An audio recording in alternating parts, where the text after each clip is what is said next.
ನಿಮಗೆ gut health ಸಮಸ್ಯೆ ಇದೆಯಾ ಅಂತ ಹೇಗೆ ಕಂಡುಹಿಡಿಯೋದು?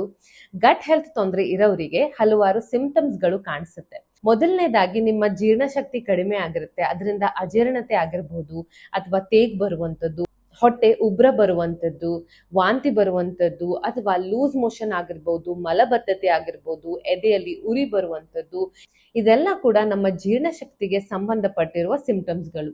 ಇದಷ್ಟೇ ಅಲ್ಲ, ಗಟ್ ಹೆಲ್ತ್ ತೊಂದರೆ ಇರೋರಿಗೆ ಸ್ಕಿನ್ ಮೇಲೆ ಪ್ರಾಬ್ಲಮ್ಸ್ಗಳು ಕಾಣಿಸ್ಬರುತ್ತೆ. ಯಾವ ರೀತಿ ಅಂತ ಹೇಳಿದ್ರೆ ಪಿಂಪಲ್ಸ್ ಗಳಾಗ್ಬೋದು ಅಥವಾ ಎಕ್ಸಿಮಾ, ಸೋರಿಯಾಸಿಸ್ ಈ ರೀತಿ ತೊಂದರೆಗಳಿರ್ಬೋದು. ಕೆಲವೊಬ್ಬರಿಗೆ ಗಟ್ ಹೆಲ್ತ್ ಪ್ರಾಬ್ಲಮ್ ಇಂದ ಆಟೋ ಇಮ್ಯೂನ್ ಕಂಡೀಷನ್ಸ್ ಕೂಡ ಆಗಿರುತ್ತೆ. ಯಾವ ರೀತಿ ಅಂದ್ರೆ ರುಮ್ಯಾಟಾಯ್ಡ್ ಅರ್ಥ್ರೈಟಿಸ್ ಆಗಿರ್ಬೋದು ಅಥವಾ ಸೋರಿಯಾಸಿಸ್ ಅಂತ ನಾನು ಹೇಳಿದೆ, ಅಥವಾ ಬೇರೆ ಯಾವ್ದಾದ್ರು ಥೈರಾಯ್ಡ್ ಪ್ರಾಬ್ಲಮ್ಸ್, ಈ ರೀತಿ ಹಲವಾರು ಆಟೋ ಇಮ್ಯೂನ್ ಡಿಸಾರ್ಡರ್ಸ್ ಗಳಾಗುತ್ತೆ.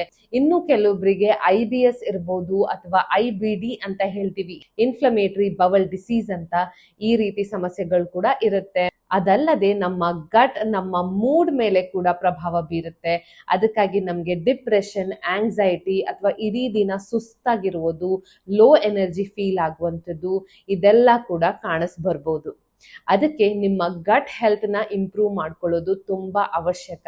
ಹೇಗೆ ಇಂಪ್ರೂವ್ ಮಾಡ್ಕೊಳ್ಳೋದು ಗಟ್ ಹೆಲ್ತ್ ನ ಅಂತ ಮುಂದಿನ ವಿಡಿಯೋದಲ್ಲಿ ತಿಳಿಸ್ತೀನಿ. ಅಲ್ಲಿವರೆಗೂ ನಮ್ಮ ಚಾನೆಲ್ ನ ಸಬ್ಸ್ಕ್ರೈಬ್ ಮಾಡೋದನ್ನ ಮರಿಬೇಡಿ.